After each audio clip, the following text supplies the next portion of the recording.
Welcome to Baja Window to the South. We are your hosts, Olga Sanchez de la Vega. And I'm Denisse Garcia. And we're here at Avenida Revolucion that we just love. And right now we're going, Olga, directly to Tecate. And we're gonna let you know about the best places to eat right there. One of my favorites is on the list. Tecate, a hidden gem in Baja California, offers a delightful range of dining options for food enthusiasts. Whether you're craving traditional Mexican flavors or seeking international culinary delights, Tecate has something to satisfy every palate. Here are some of the best places to eat in Tecate. Amores, known for its charming ambience and exquisite cuisine, Amores is a must-visit restaurant. Indulge in their delectable dishes crafted by locally sourced ingredients while enjoying the warm hospitality and picturesque views. Asao, with its contemporary atmosphere and innovative menu, Asao promises a memorable dining experience. This popular spot offers a fusion of flavors, blending international culinary techniques with regional ingredients for an exceptional taste. Lugar de Nos, a hidden gem in Tecate. Lugar de Nos delights dinners with its cozy setting and mouth-watering dishes.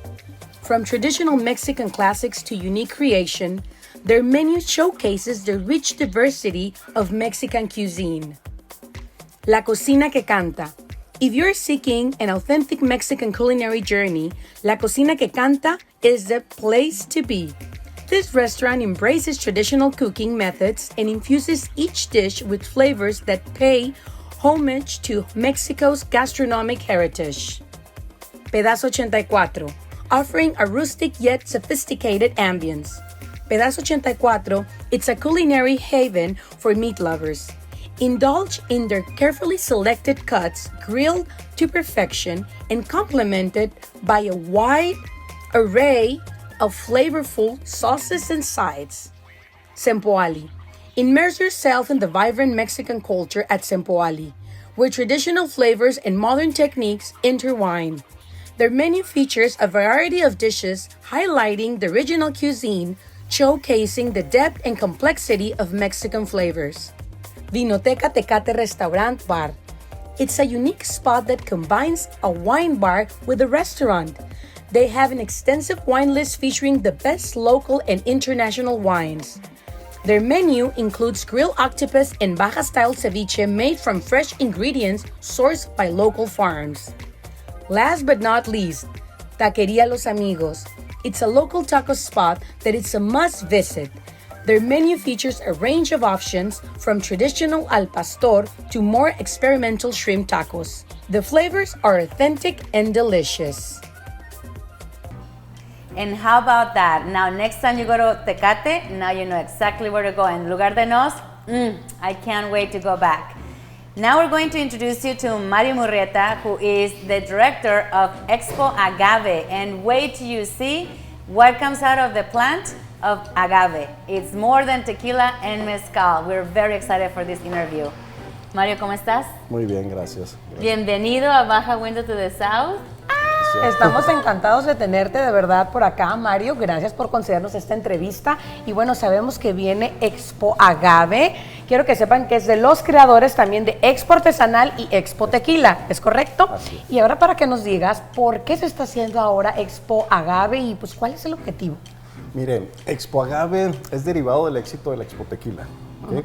El evento ha sido tan exitoso que los mismos visitantes al evento, tanto americanos como locales, nos han pedido la participación de más destilados de agave, que es donde entra en esta edición. El proyecto ya lo traíamos en mente, pero ya tras varias exigencias de los mismos clientes y visitantes del evento, pues dijo, bueno, pues vamos dándole la oportunidad a este nuevo concepto, ¿no? Que es Expo Agave, en el que vamos a estar presentando bacanora, mezcal, tequila, sotol y raicilla. Oh my God, Qué tienen rico. que venir. Y yo he estado en la Expo Tequila y me encantó. Me encantó que estábamos todos en fiesta como familias y vienen familias. Correcto, el evento siempre se ha caracterizado por ser un evento 100% familiar, donde es muy bonito poder apreciar eso, ¿no? Que a pesar de que la gente está disfrutando de tequilitas, bebidas alcohólicas, pero están en familia, con los niños, todos, como tenemos también presentaciones artísticas y el área gastronómica que son parte del evento, pues se crea un ambiente 100% familiar. Familiar tan bonito, Sí. ¿no? Sí. Aparte que tenemos tan buena gastronomía aquí en Baja California, no se lo pueden perder, aquí es combo completo. Exacto. Y bueno, ahora que es la primera edición, a ver, ¿quiénes van a estar presentes? Cuéntanos en los stands. Mire, traemos una distribución, el evento está compactado por 65 stands. Ok. De esos 65 entran 8 como área gastronómica y todo lo demás es participante de tequila, bacanora, sotol y raicilla. Y el mezcal, obviamente, ¿no? Claro. Entonces traemos muchas marcas que inclusive ahora no son muy conocidas aquí, cuyo objetivo del evento es parte de, ¿no? Tanto generar encuentro de negocios, Claro. comercio entre los mismos participantes, también nutrir a la ciudadanía, a los visitantes, ¿no? De información del proceso y las diferencias que existen entre tequila, mezcal, sotol. Ese es el objetivo del evento. ¿Vendrán maestros tequileros? Sí, traemos la participación, también vamos a tener un stand destinado a pura mixología, en el que de los diferentes participantes se van a estar preparando bebidas para el que no guste de una cata así directa, Claro. pueda tener opciones, ¿no? De cómo disfrutar ya sea un bacanora, un sotol, raicilla, tequila, mezcal. ¿Cuándo, dónde, boletos? O sea, toda la información para poder asistir al evento. El evento se va a llevar a cabo en Avenida Revolución del 13 al 16 de julio, en un horario de 1 de la tarde a 11 de la noche. Es un evento 100% familiar, los menores de edad no tienen costo, pero sí hay el costo de admisión es de 130 pesos por participante. Por visitante. Perfecto. Wow. Y de ahí pueden Degustar, probar, así degustar los diferentes. Correcto. Y también pueden hacer compras de la comida. Así es, tenemos también el área gastronómica, como lo comenté, pues es parte del evento, ¿no? Ay, Lo bonito, sí. llegas, degustas, pruebas unos antojitos mexicanos, pruebas guaraches, tacos de tuétano, Ay, traemos qué rico. variedad y acompañado del elenco artístico. Ok. Entonces, que mientras estás también. degustando, quieres Sí. descansar del recorrido, eso te sientas. También muy importante, vamos a tener una galería donde traemos una maqueta de una magnitud ya considerable con su respectivo guía, que nos va a estar invitando a todos a brindarnos una información más personalizada. Wow. Si alguien no quiere pasar el proceso de estar por stand y ser papando, vamos Claro. a tener 2 personas calificadas pues, para brindarles toda la Claro. información en dicho Claro. stand. Maravilloso, muchas gracias Mario por estar aquí con nosotros. No sé si algo más que desees agregar, redes sociales por ejemplo, o en línea donde los pueden encontrar. Sería en Expo Tequila Tijuana Ajá. y también en Expo Artesanal Tijuana, que son parte del equipo de nuestros eventos y vamos a estar difundiendo nuestra publicidad también. Claro, perfecto, excelente. Entonces ahí nos vemos. Sí, por supuesto que sí. Thank you again and remember, Expo Agave, it's from the creators of Expo Artesanal and Expo Tequila. So, you have all the information so you can't miss it. Thank you so much. Gracias otra vez. Gracias, muchas gracias. And thank you again, Mario. And now we are going with that favorite foodie to Valle de Guadalupe. Let's see what she has for us. It's always something really special. Today we're at Pardella, Humo y Brasas, and we're gonna try out some of their dishes. I've been here before, guys, and their cuisine is amazing. So come and join me and let's enjoy all the food that they have prepared. Let's go. Loving the setting. Let's just say this, we are at the evening part of the day. So we're going to try out all these delicious dishes. And we're gonna start off by one of their main classic dishes. Every time you come here, you are going to get their famous olives with chabacano. And look at these, the presentation is so pretty, but I'm gonna show you guys a little olive. And this is just like an entree. So we're gonna taste it. I've been here before, definitely like it. And now I'm so happy that I have to show you guys because this is really good. So, provecho.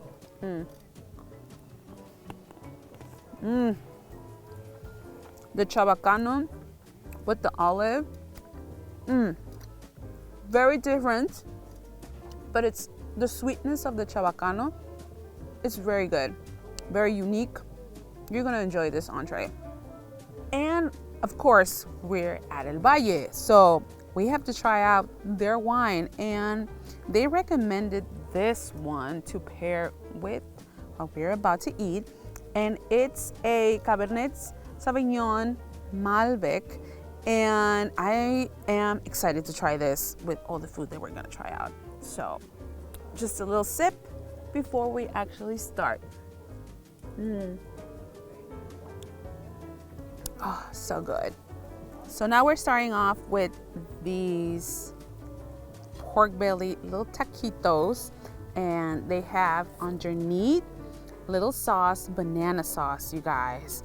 Very exquisite. I am excited. I have never tried this before, so we're gonna grab one right now. And look at this little taquito, pork belly with some banana sauce. The mole with the banana sauce, delicious, you guys. We're gonna go for our second bite because this is really good. Provecho.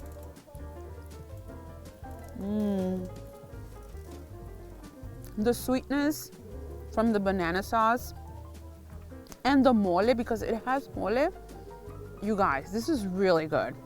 And now we're gonna try out these oysters, but I love them here because they're tempura style.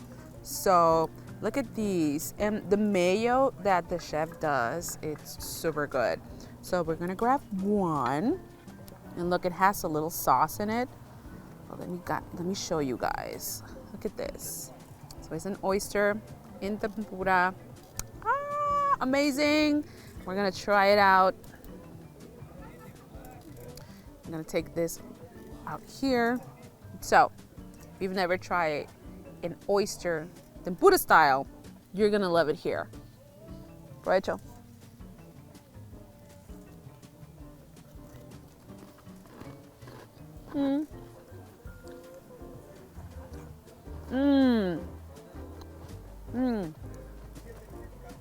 This is hella good. Super good. Amazing. I love it. The sauce that the oyster has underneath, and the tempura with the mayo, delicious. I love ceviche. And this ceviche of Jurel is one of his classics, the chef's classics. And look at this, you guys. We are going to enjoy this ceviche. They have some tostadas, and this is really cool because on top of the tostadas, you get some parts of chapulines. And it's part of our culture, and you're gonna like it. So we're just gonna grab a little piece of this. I'm gonna break it. We're gonna grab a little bit of chapulines, and we're gonna put some ceviche on it. Woo-hoo! With the little sauce. Ooh, you guys, look at this. We're preparing our tostada. Delicious. Provecho.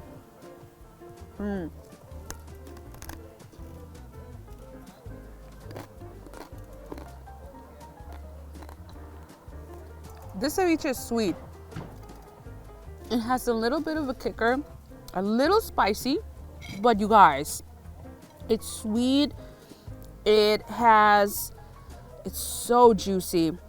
Oh, definitely the onions give it another kick, but it's a little, let me just describe this. It's spicy, it's juicy, and it's fruity. It's very sweet, so I'm enjoying this.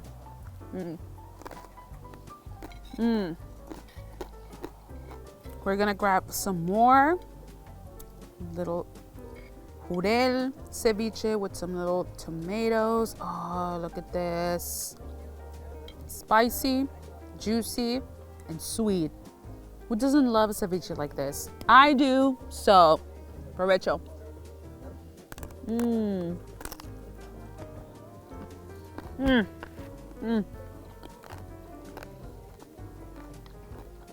I'm gonna try this out.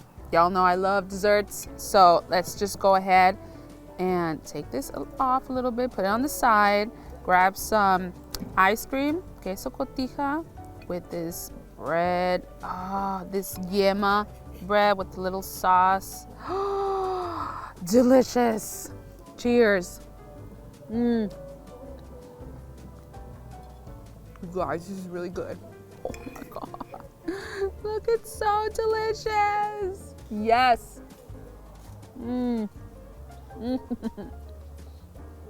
Amazing. So good. Definitely enjoyed all these dishes. And if you want to know more about Pardella, you can find them on Instagram and Facebook as Pardella Humo y Brasas.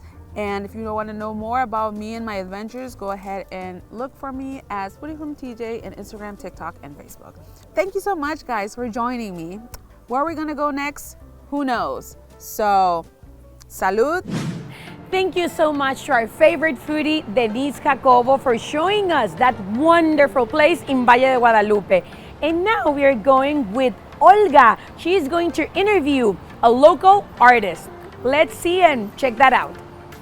Today we are here with Nathan Hernandez, who is a watercolor artist. And wait till you see his art. I mean, it took me a minute, but at some point I thought there were pictures. I said, wait a minute, I thought I was gonna meet this artist, and is he a photographer? And Nathan, tell me. Estoy impresionada. Algunas de esas de tu arte parece como si fuera una fotografía. No puedo creer que lo hiciste tú solo así con acuarela. Gracias. ¿Cómo comenzaste? ¿Qué te inspiró? Queremos saber todo. Fíjate que fue curioso cómo fui empezando, porque no fui a una escuela de arte.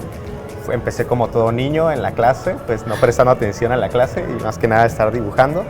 Y no fue hasta cuando tenía 23 años que entré a la Universidad Humanitas a trabajar, y ahí me conseguí una exposición de la cual yo había pintado un cuadro en gis, y cuando conseguí la exposición me dijeron, adelante, trae tus más cuadros. Yo no tenía ningún cuadro, nomás tenía uno. Entonces en un mes tuve que hacer los otros 10 cuadros y los presenté, y vaya, desde ahí en adelante dije, me voy a dedicar a esto. ¿Pero qué es esto? ¿En un mes hiciste 10?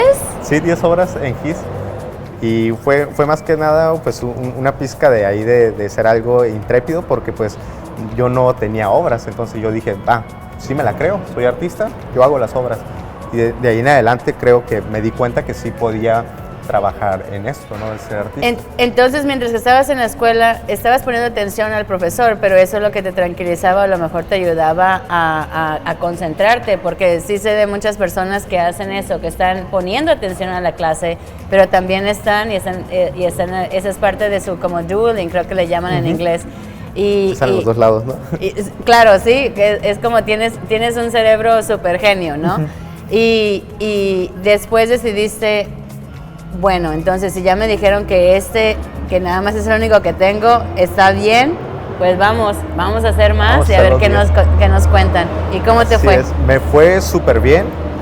La mayor parte de mis obras se vendieron. Yo creo que fue un impulso a mi persona, pues a darme cuenta que sí puedo con esto del pintar. Siempre me gustó un montón pintar, pero nunca me lo había tomado en serio como artista. Siempre lo había visto como algo de hobby. Y no fue hasta ese día que dije, ¿sabes qué? Vamos a tomarlo como un reto, como algo más serio. Y cuéntame de esa transformación, porque también conocemos a muchas personas que tienen o sufren del síndrome que se llama, que dicen, es que todavía no me veo allí, o todavía no sé que soy eso, yo nada más estoy aquí, soy normal. Okay. ¿Qué hiciste para decir, sí soy artista?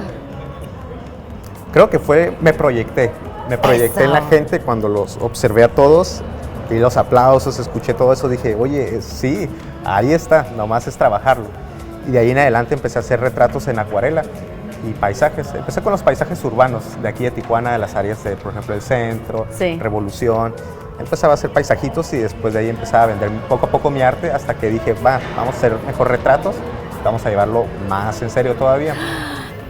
Eso es lo que más me gusta, porque no solamente dijiste, bueno, si ellos dicen que está bien, me aplaudieron, les gustó, yo creo que a lo mejor sí la hago. Sí, yo creo que fue eso. Pero lo que dijiste, y lo dijiste más de una vez, fue, tengo que poner todo mi empeño, todo mi trabajo para hacerlo mejor. Así es. y se puede ver. Sí, se vio. Se se vio. Y se sigue viendo. ¿Y dónde estás? ¿Cómo te encuentran? ¿Cómo pueden tener acceso a tus acuarelas? Claro, aparezco en Instagram y en Facebook como Tijuanatan. También me pueden encontrar en TikTok como Naturo Art. Y ahí aparece todo mi trabajo, todo lo que son los retratos, acuarelas, inclusive algunos videos de timelapse, pintando rápido para que vean más o menos cómo hago la acuarela. Me encanta. ¿Y qué es lo que te gusta hacer más? Los retratos que parecían retratos de personas, esas fotografías, pero ¿son personas reales o vienen de tu imaginación? Son personas reales, son clientes, personas que solicitan mi servicio, los pinto.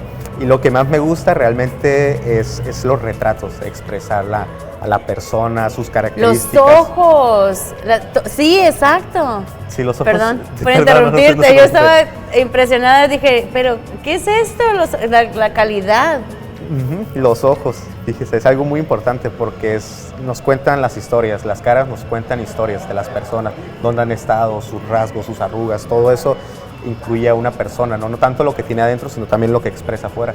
Y eso es lo que me gusta porque al pintarlo como que trato de sacar también lo que tiene adentro con su historia y ponerlo afuera para que se vea un poquito más personalizado. Pues Nathan, es un placer tenerte aquí. Muchísimas gracias por seguir poniendo tanto esfuerzo, tanta dedicación y tanta disciplina a un espectáculo que tienes y que sigan los éxitos y queremos seguirte viendo no solamente aquí en Baja Window to the South, pero queremos seguir viendo tu arte por todas partes. Muchas gracias. Muchísimas gracias. Gracias. Thank you so much, Olga, my love, for that interview with this local artist. And right now we're going to Chicali, Mexicali. You like craft beer? Of course. So Jesus is taking us to you're not gonna get to know this beer. The name, I love it, Once Perros. Let's go and check that out. Hey there, my friends. This is Baja Window to the South. My name is Jesus Castellanos, and remember, we are visiting all the craft breweries, all the different taps in Mexicali, and today we are with Once Perros. Rolas, Zeus, how's it going? good. How you doing? Gato, how's it going? I'm doing pretty great. How do you came with the name of Once Perros? By the way, Once Perros, let me tell you guys, is one of the greatest logo in the craft beer industry. I love it. I just love it. And also the name. We're 10 friends. So sometimes here, I think in the north or in Mexicali, you call a friend Your friend, dog. perro. Hey, perro. A dog, like, hey dog, like, hey perro. Yeah. You know, he's your friend. So that was it. We just said, we're 10, so we're gonna be 11 dogs because the 11th dog is the customer, the the client. customer, the client is going to drink our beer. So that's how we came up with 11 dogs, which in Spanish is once perros. What beer do we have here, man? Let's open this beer. It's a really special one. Yeah, actually, all of our beers have the name of a dog. Right, so all of our different styles have the name of a dog that relates to the style itself, like in personality, in color, maybe, or for different reasons, it relates to the style of beer. This is the only case that it doesn't have a breed of dog. Okay. It doesn't have a breed of dog for a name.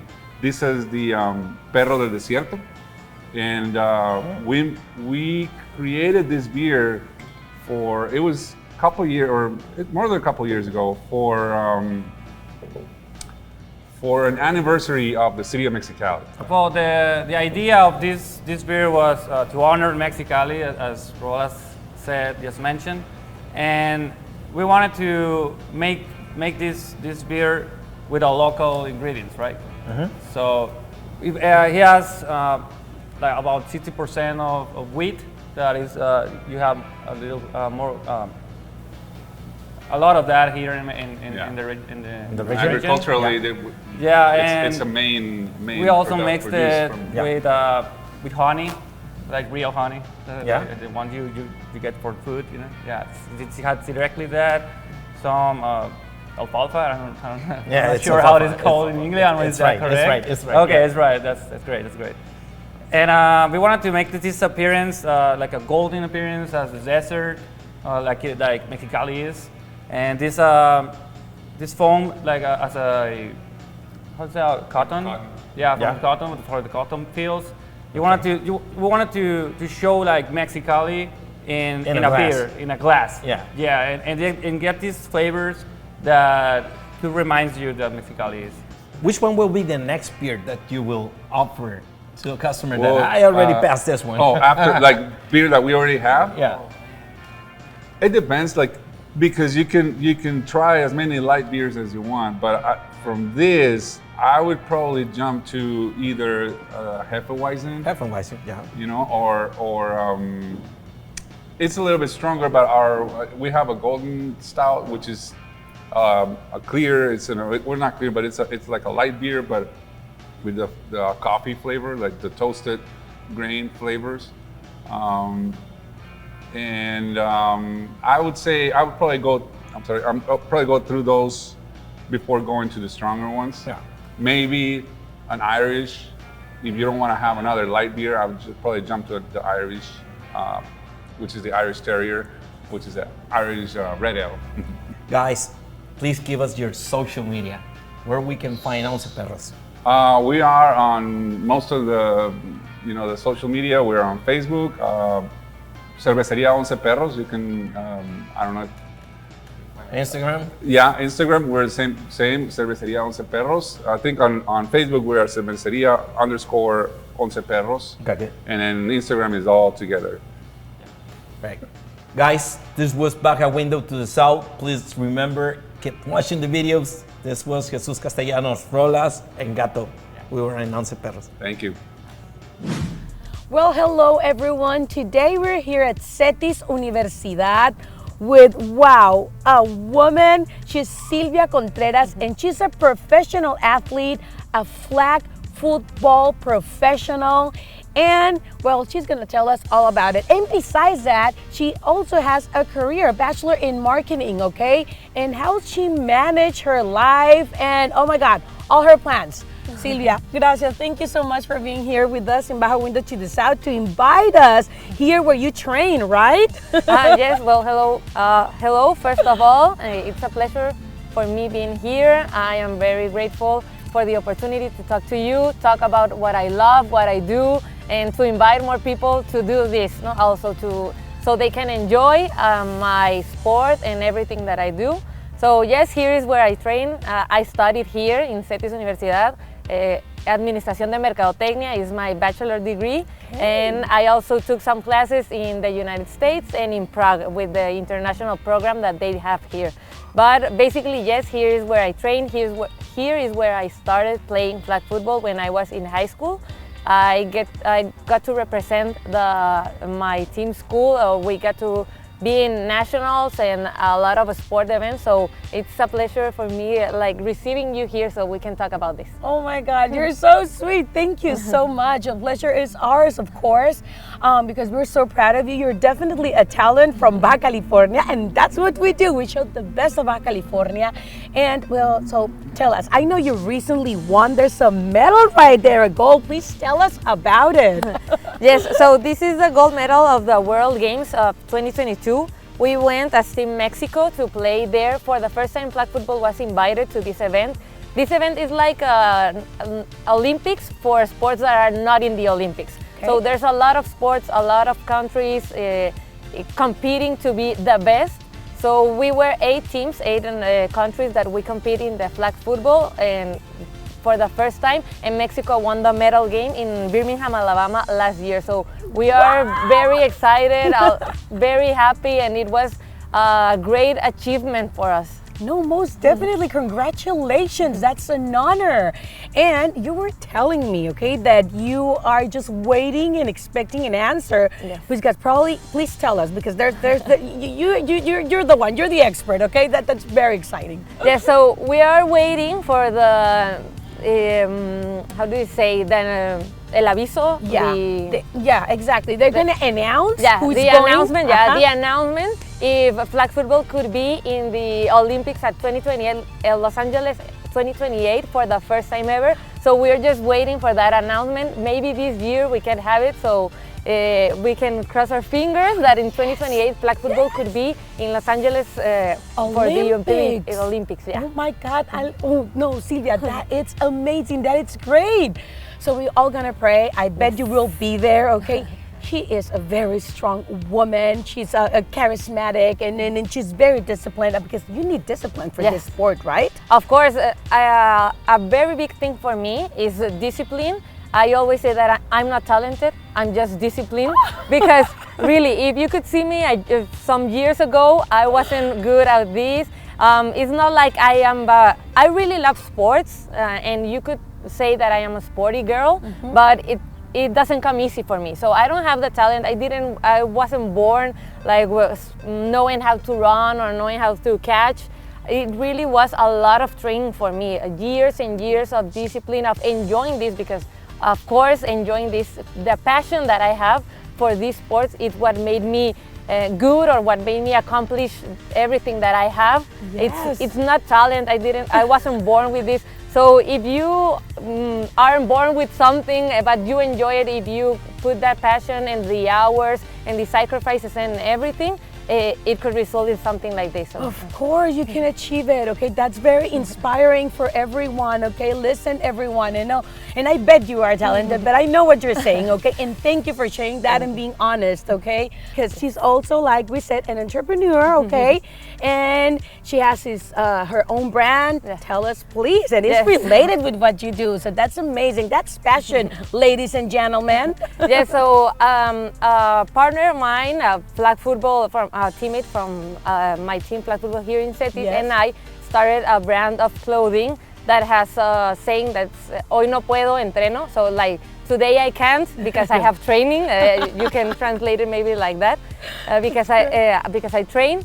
So yeah, we have a clothing line, and we started because we wanted to go to some trips with our team, and obviously it costs. So that helps us so we can buy the plane tickets, the hotels, and everything. And right now we just do it like a side job. So we have Instagram and we have Facebook. You can find us as Hoy Entreno. And we have sweatshirts, we have camisetas, stickers, and and a lot of things. So you can support us in Instagram and Facebook. Hoy Entreno, it's called the brand name. Okay, Hoy Entreno, perfect. And well, now they're in this. Please tell us all your social media so the audience can follow you and be aware of what is going on in your life. That is very interesting. Yes. Hopefully to see you in the Olympics in LA this 2028. Hopefully, I will train very hard. I promise you that, so I can be in the Olympics in 2028. But you can find me in Instagram. It's the main platform that I use to share everything that I do and my trainings and everything. It's Silvia Contreras without the vocals and the number 3. And in Facebook, I have a page where I talk a lot of flag football. The tournaments that are here in the US, in Mexico, what the national team is doing. So if you want to know of flag football, and if you want to know if we get to be in the Olympics, please go to Facebook. It's called The Flag con Silvia. Thank you so much. You're the best. Okay, so now you know. Silvia Contreras here in Baja Window to the South. Thank you. Thank you. And now we're going to tell you what happens if I get arrested. Oh. So let's find out what happens to U.S. citizens and what to do in case something like that happens. What happens if you as a U.S. citizen get arrested in Mexico? We are going to start with the first scenario. What if you as a foreigner get pulled over? We are going to tell you right now what to do. For foreigners, for example, myself, I have a California driver's license only. So when I have been pulled over and when Mr. John Smith gets pulled over, 2 things will happen. 2 options will be given to him. Option A, the officer will say, okay, so follow me to the police station so that he can pay your fine there for missing the stop sign. Or I will take your driver's license right now, and in a week, if you like to, you can go to the police station and pay for this fine, if that's what you want. But of course, you will not have your driver's license for a week or until you decide to go there Our advice is that you follow them on that day. Of course, do not meet stop signs, right? But if that happens, because things happen, right? If that happens, follow the police officer and take care of business right away. What will happen when you are right there? They can do two things as well. When you get there, you'll pay for the fine, but at that moment, the police has the authority, and if they want to, they will call immigration at that moment. So that's the part where it gets a little tricky, because you don't know if they will call them or not. If they call them, they will certainly ask for your residence card ID or for your permit. So it's either one or the other one that they will ask. Like I said, it's very easy to get the permit. Just stop at the border, get it. Sometimes it's free when it's for less than 7 days. Mm-hmm. If it's more than 7 days, it's only like $30, give or take, because of the exchange rate, right? But it's not a lot of money, because I don't know, you don't want to get into trouble at that moment, because if they decide to call immigration and they do come over and they ask you for your migratory status at that moment and you cannot provide anything, what will happen? They will send you back to the United States. You will be flagged. It'll be in your records forever. And it depends a lot on the type of felony. Right. In the scenario that Este is sharing, probably it won't be an issue, but if it's something where you have to complete several hours at the police station, for sure you will be taken to the immigration station, for sure. And they will decide if you are already a resident. The National Immigration Institute can cancel your migratory condition in the country. So yes, it will depend, but I think that the most popular or common situation is what is. So just remember to get your FMM, the tourist permit that enables travelers to visit Mexico. At the border, it's super easy. And it's better to have it and not need it than to need it and not have it. Also, they can get it online. It's very convenient for them. Of course, they will need to stop at the border to get the stamp, but it will be less time. And don't forget this. Say that Mr. John Smith, fake Mr. John Smith, of course, hit someone. They hit someone, for example, and they don't know if it was him or it was the other person, and they missed the stoplight, and when they were doing that situation, what's going on, they hit someone, and they don't know who's responsible. Mr. John Fake Smith will be held. So while this investigation is going on and they were trying to figure out who was responsible, at that moment, foreigners cannot go to the police station. They will not wait there until the situation is resolved. They will be going to the immigration station, where they will be waiting until this situation is solved. Let's say that in this case, it'll take, 2 days, for example.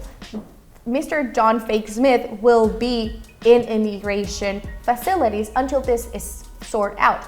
Right, and also it is very important to say as well that they can always call their embassy or consulate in case that they need more help. In the event that you're in a position where you need a little bit more of assistance because you are already at the immigration station, you can always call us. Our webpage, it's super easy, MexicanResidence.com.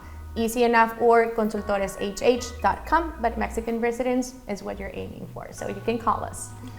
So now you know what to do if you end up in an immigration office because you got arrested. Here are the options you, as a foreigner, have to get help.